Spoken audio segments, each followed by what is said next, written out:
Bonjour les amis, alors comme promis, voilà, j'enchaîne un podcast après un autre. Après celui d'hier, j'enchaîne. Alors je me fais des frayeurs, hein. Ça Antoine Biem il me l'avait pas dit quand il parle de cette technique là d'enregistrer avec son téléphone. Tiens, voilà, je suis en train de refaire la même heure, là j'ai pas verrouillé mon écran. Donc l'application reste ouverte, à tout moment je peux quitter avec mon oreille. Voilà, c'est fait, c'est verrouillé. Mais je me suis quand même fait une frayeur parce que vous savez, sur l'iPhone, on peut accéder à l'appareil photo sans débloquer le téléphone. Et bah, je suis arrivé sur l'appareil photo, donc j'ai retiré mon téléphone, voilà, à la fin du podcast, pour couper. Là, je fais, oh misère. Et il y avait une image d'ouverte. Donc j'ai vraiment cru que ça y est, c'était terminé, qu'il manquait 5 minutes. Bon, on va arrêter de se faire peur. Coucou petit scarabée tout bleu magnifique que je viens de ramasser. Waouh, incroyable. La nature est incroyable, les gars. Baladez-vous un peu dans la forêt parce qu'il y a des choses à voir. Alors voilà, aujourd'hui je vais vous parler. Je sais pas quel titre je vais mettre pour ce podcast. Vraiment, j'improvise là. Mais je voulais vous parler d'une idée en fait sur. Bon, allez, je vais vous en dire deux. Allez, des fois, voilà, c'est l'occasion de caler deux idées.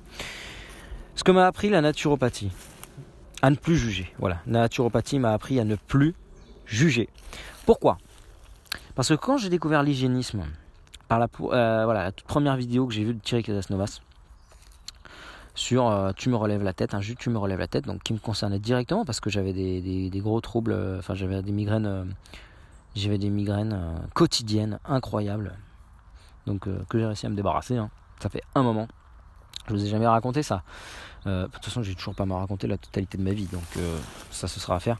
Mais voilà, quand j'ai commencé à m'occuper de moi, vraiment faire de la santé, à perdre du poids et compagnie, au début je me suis pas rendu compte que j'avais plus mal à la tête. Je m'en suis pas rendu compte tout de suite. En fait, j'ai vraiment tous mes trucs d'alimentation là, toutes mes réformes alimentaires, ça a vraiment été fait au début pour la perte de poids, hein. C'était vraiment la première mission, c'était il faut maigrir quoi.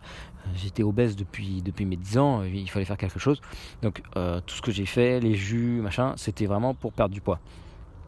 Ce qui a fonctionné à merveille. Et quand j'ai commencé en janvier 2014, arrivé en hiver, quand j'ai ressorti mes manteaux d'hiver, qu'est-ce que j'ai découvert dans mes poches ? Des Doliprane. Voilà, j'ai retrouvé des paquets de Doliprane entiers, tout neufs, à gogo, parce que oui, j'avais tellement mal à la tête que je me baladais tout le temps avec des Doliprane et j'en prenais 4 à 5 par jour. Toutes les 4 heures, hein, j'en prenais de matin au soir du Doliprane. Donc les effets nul, hein. J'avais demandé à mon ophtalmo, je lui avais dit, vous avez pas un truc plus fort là, un truc... Non, il voulait pas. Non, le Doliprane c'est bien, continuez. Ah ouais, bon, bah c'est bien, je me nique le foie, et puis ça n'a aucun effet, super. Donc voilà, j'ai continué ça. J'étais même prêt à me soigner au cannabis, hein. Moi, c'était ma dernière idée, c'était je fume du chichon, là, je vais me faire des space cakes, ça va me calmer. J'avais que ça comme espoir parce que j'avais vu un reportage sur les États-Unis sur une petite grand-mère qui se faisait des gâteaux et elle avait une ordonnance pour ça parce qu'elle avait que ça pour la soigner de ses migraines. Donc, c'était mon dernier espoir. Bon, heureusement, je suis tombé sur des trucs un peu plus sur de la vraie santé, même si oui, c'est intéressant de se soigner. Oui, je préfère encore me soigner avec une plante naturelle qu'est le cannabis, hein, même si elle a été sélectionnée un peu comme le blé, hein, sélectionné pour le blé a été sélectionné pour le gluten, le cannabis a été sélectionné pour la THC, pour les effets. Mais bon, c'est toujours mieux qu'un petit cacheton, hein. En plus tu peux le faire toi-même, c'est gratuit. Bref, c'est pas le sujet. Donc voilà, quand j'ai découvert l'hygiène de vie, machin et tout, les vidéos de Thierry, et spécialement sa vidéo Tu me relèves la tête, que je peux vous mettre en description d'ailleurs. Et ben voilà, je me suis guéri de mes migraines. Donc ça a commencé comme ça, par cette vidéo. Et du coup, ce que je voulais vous raconter, c'est pourquoi j'en suis venu à ne plus juger, mais plus rien du tout. Vraiment à ne plus distinguer le bien du mal. Pourquoi ? Tout simplement parce que Thierry, et puis plus largement l'hygiénisme et la naturopathie, vraiment redonnent un sens, par exemple, aux bactéries. Donc les bactéries qui sont diabolisées, hein, j'ai pas peur d'utiliser des mots forts comme ça, vraiment stigmatisées, diabolisées, on en fait un bouc émissaire. Mais ça c'est toujours pareil. Mais dès qu'il y a un bouc émissaire, ça devrait réveiller chez vous un petit réflexe, un petit tulut, on est en train de m'embobiner là. Ouh là là, on est en train de il se passe, là c'est pas bien, là vous essayez d'entrer dans mon cerveau. Dès qu'on vous balance un bouc émissaire, mais qui que ce soit, que dans n'importe quel sujet, que ce soit un politique, que ce soit un médecin, que ça, si on vous dit c'est la faute à ça, c'est du bidon, ok? On n'en a aucune idée. Ma migraine, que ce soit une bactérie, machin, on n'en sait rien, on sait pas. C'est tellement multifactoriel. Et c'est tellement le bordel, on ne sait pas ce qui est bien, on ne sait pas ce qui est mal. C'est pas à nous de décider, c'est pas à nous de juger, ok? Vous ne prenez pas pour des dieux. Oh, ça a vraiment m'amené là, je suis en train de m'emporter, je suis désolé. Ça vient du cœur. Arrêtez, laissez les bactéries tranquilles. J'en ai parlé déjà avec les fourmis, voilà, c'est comme les insectes. Arrêtez de détruire tout ce qui bouge. Dans la nature, il n'y a pas de mauvaises herbes. Dans la nature, il n'y a pas de mauvais animaux. Donc les bactéries, il n'y a pas de mauvaises bactéries. Si, il y en a des bonnes, il y a des mauvaises, mais tu peux même pas dire qu'une mauvaise est vraiment mauvaise, elle peut avoir une utilité. Et pour ça je l'ai pas sous les yeux, donc je le ferai en fin de podcast. Je vais faire pause et je vais vous lire une petite histoire. Ok, donc restez jusqu'à la fin, c'est pas une vieille astuce ou quoi, vraiment restez jusqu'à la fin et je vais vous lire une super histoire qui va vraiment illustrer. C'est un conte chinois qui illustre à merveille ce que je suis en train de vous raconter, ce que je suis en train de vous dire. Donc arrêtez de juger du bien, du mal, on n'en a aucune idée, et même pour vos vies ou pourquoi, on ne sait pas ce qui est bien, on ne sait pas ce qui est mal. Donc voilà. Donc, et j'ai appris ça par l'hygiénisme. On va pas tourner autour du pot. Voilà. Pasteur, sa théorie, c'est que le corps est pur et fragile et que la moindre bactérie le rend malade et que c'est la cause de toute maladie. Demandez à n'importe qui. Les maladies, elles viennent d'où? C'est les bactéries. C'est les virus, c'est les bactéries. Personne ne sait ce qu'une bactérie, personne ne sait la différence entre une bactérie et un virus. Moi, personne n'a été capable de me l'expliquer. Enfin, faut arrêter, quoi. Je dis pas qu'il n'y en a pas de différence. Je dis que dans le commun des mortels, Madame tout le monde, elle sait pas ce que c'est la différence. Bref, et c'est juste que c'est pas les mêmes médicaments qu'ils ont donnés et que c'est pas le même temps de convalescence. C'est juste ça. Je vérifie que ça enregistre. Je suis désolé, Paranoia Man. C'est bon, c'est rouge. Donc voilà, en naturopathie, j'ai appris que les symptômes, on s'en battait les noix de coco. On s'en fout complètement, on ne se focalise pas là-dessus.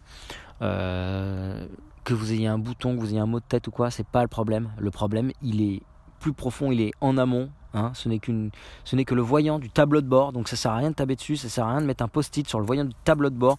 Il suffit d'ouvrir le moteur, de regarder un peu ce qui se passe, ok, et de réunir toutes les conditions qui vont faire que ça tourne, que votre moteur il tourne, que votre corps il tourne.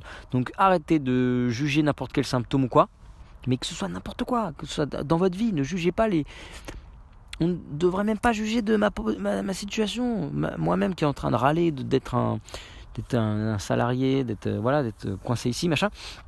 Je ne devrais même pas juger, ça se trouve ça va me sauver la vie, et je ne saurai qu'à la fin, c'est au moment, à l'article de la mort, quand vous allez voir votre vie défiler, que vous allez voir que tout va prendre un sens, et là vous pourrez vous dire, bon, ouais d'accord, donc le cancer que j'ai eu, d'accord, donc la mort d'un tel, d'accord, ça fait, ouais, ça m'a fait grandir, ouais, ah oui, ça, la phrase, tout ce qui ne te tue pas ne te rend plus fort, c'est pas...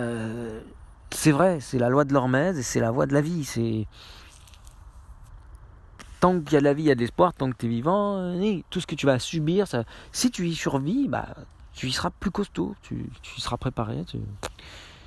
Faites des erreurs, c'est le meilleur moyen d'apprendre. C'est ce que les erreurs, c'est la vie, donc Dieu pour moi, qui a instauré ça. Vous faites une erreur et l'erreur vous montre quoi faire, mais l'erreur n'est pas mauvaise ou bonne en soi, elle est juste un indicateur de ce qu'il faut faire pour la prochaine fois. La connerie, c'est de répéter ses erreurs. C'est pas Einstein qui disait ça, une phrase du style si vous faites toujours les mêmes causes apportent les mêmes effets, un truc comme ça. Enfin voilà, si vous faites toujours les mêmes conneries, évidemment, si vous mangez tous les jours de la merde, vous allez tous les jours gros et malade. Enfin voilà, il n'y a pas à chipoter. Je suis complètement parti en live là, c'était pas du tout le truc. Au tout début, ce que je voulais vous dire, c'était pas que le jugement, c'était tout simplement comment je vois les médicaments. Je ne juge même pas les médicaments, car les médicaments sont une situation anormale. Voilà, c'est anormal, un médicament, c'est pas naturel, machin, mais c'est la réponse à une situation qui n'est pas normale, qui n'est pas naturelle. On est dans un cadre anormal. Donc, les médicaments, pourquoi pas? C'est Manu qui le dit, hein. C'est fou, hein, mais pourquoi pas? Mais voilà, n'arrêtez pas tout d'un coup parce que les médicaments sont là parce que vous êtes dans un cadre non naturel. Donc avant d'arrêter vos traitements, avant d'arrêter vos médicaments ou quoi, changez votre environnement, changez votre hygiène de vie. Et c'est votre hygiène de vie qui va faire que vous n'allez plus avoir besoin de médicaments. Ça, c'est une règle d'or en naturopathie, hein. On ne dit à personne d'arrêter ses traitements. Ok, on ne dit à personne d'arrêter son traitement, voilà, tout simplement. Parce que changer ces traitements, voilà, les réduire ou quoi, ça implique d'avoir que naturellement le corps il prenne le relais. On a le pouvoir de s'auto-guérir. S'il y a des médicaments, c'est justement parce que le corps ne peut plus s'auto-guérir. Donc il faut vraiment lier les deux, aller voilà, bien mélanger les deux, aller petit pas par petit pas et améliorer votre hygiène de vie. Parce que les gens souvent ils viennent me voir ou ils viennent voir un naturopathe ou voilà, ils posent la question, ils disent mais attends, j'arrête les médicaments et je fais quoi? Qu'est-ce que je prends à la place? Je prends quelle plante? Je prends quel fruit? Je fais quoi? C'est toute ta vie qu'il faut changer, Coco. Comme les lunettes. Voilà, là en ce moment on est dans la promo des lunettes là. Les gens ils disent on peut pas se débarrasser des lunettes comme ça. Qu'est-ce qu'on fait à la place, machin et tout. Mais c'est toute ton hygiène de vie. Il faut que ton environnement, faut que ton cadre de vie fasse que tu n'as plus besoin de lunettes. Mais si tu changes pas ta vie, que tu changes pas, que tu es toujours pareil, en train de te stresser H24, en train de t'engueuler avec tes proches ou quoi, en train de bouffer n'importe quoi, mais évidemment que tu as besoin de lunettes. Et là, c'est l'opticien qu'il faut aller voir, c'est pas Manu, c'est pas la formation. Donc, c'est un des piliers de la formation, c'est l'hygiène de vie. Donc, voilà, si vous avez des lunettes et que vous êtes intéressé, ça se termine mardi. On a prolongé, ouais, parce que c'est vrai. Quelqu'un en commentaire dit quelque chose de très judicieux. C'est le rouge, quoi. C'est le mois de septembre, après les vacances, après les impôts et tout le monde est dans le rouge. Donc, c'est prolongé jusqu'à mardi, vous inquiétez pas, pour la promo de notre formation à lunettes. Allez voir ça. Lien en description et dans la fiche qui va apparaître sur YouTube. Donc voilà, je pense que vous avez compris. Les médicaments, même les médicaments ne sont pas mauvais en soi, parce qu'ils sont une réponse. Ce qui est mauvais, c'est de garder garder les conditions qui font que la maladie arrive. Le problème, c'est de reprendre des médicaments toujours, voilà, tous les ans, reprendre un traitement pour la grippe. C'est toujours, voilà, toujours traiter, voilà, toujours repartir dans les médicaments. Il suffirait de changer son hygiène de vie. Voilà. Bon. Je commence à patiner, je commence à avoir mal à la langue avec mon petit bouton là. Et ben voilà, content, j'ai réussi à enregistrer 2 podcasts là à la suite. Donc je vous dis à demain pour le prochain podcast. C'était Manu de Naturotrip. Je vous invite à partager, à liker, à vous abonner si c'est pas fait et à laisser des petites étoiles machin. Merci pour vos retours, merci pour vos commentaires. Ça fait plaisir et c'est très important. Sinon, moi j'ai l'impression de parler dans le vent et c'est vraiment démotivant. Donc n'hésitez pas à réagir, même à m'insulter, hein, mais réagissez, faites un truc. C'est toujours sympa. L'insulte gratuite, non mais pas déconner. Mais voilà, réagissez même si vous n'êtes pas d'accord, c'est toujours intéressant. Donc voilà, je vous dis à demain dans le prochain podcast. Salut. C'est parti pour le petit conte taoïste qui va parfaitement bien illustrer mon propos. Les chevaux du destin. Un modeste paysan vivait au bord de la Chine, aux confins des steppes hantées par les hordes nomades. Il rentra un jour de la foire en sifflotant avec une superbe pouliche qu'il avait achetée à un prix raisonnable, engloutissant tout de même 5 ans d'économie. Quelques jours plus tard, son unique cheval qui constituait tout son capital s'échappa et disparut vers la frontière. L'événement fit le tour du village, et les voisins vinrent tour à tour plaindre le fermier de sa malchance. Il haussait les épaules et répondait imperturbablement. Les nuages cachent le soleil, mais apportent la pluie. D'un malheur naît parfois un bienfait. Nous verrons. 3 mois plus tard, la jument réapparut avec un magnifique étalon sauvage caracolant à ses côtés. Elle était grosse. Les voisins vinrent féliciter l'heureux propriétaire. « Vous aviez raison d'être optimiste. Vous perdez un cheval et vous en gagnez 3. » Les nuages apportent la pluie nourricière et parfois l'orage dévastateur. Le malheur se cache dans les plis du bonheur. Attendons. Le fils unique du paysan dressa l'étalon fougueux et prit plaisir à le monter. Il ne tarda pas à faire une chute de cheval où il faillit se rompre le cou. Il s'en tira avec une jambe cassée. Aux voisins qui venaient à nouveau lui chanter leurs complaintes, le philosophe campagnard répondit « Calamité ou bénédiction ? Qui peut savoir ? Les changements n'ont pas de fin en ce monde impermanent. » Quelques jours plus tard, la mobilisation générale fut décrétée dans le district pour repousser une invasion mongole. Tous les jeunes gens valides partirent combattre et bien peu regagnèrent leur foyer. Mais le fils unique du paysan, grâce à ses béquilles, échappa au massacre. Donc voilà les amis, on ne sait absolument pas ce qui est bien, ce qui est mauvais, on ne le saura qu'à la fin. Allez, à demain.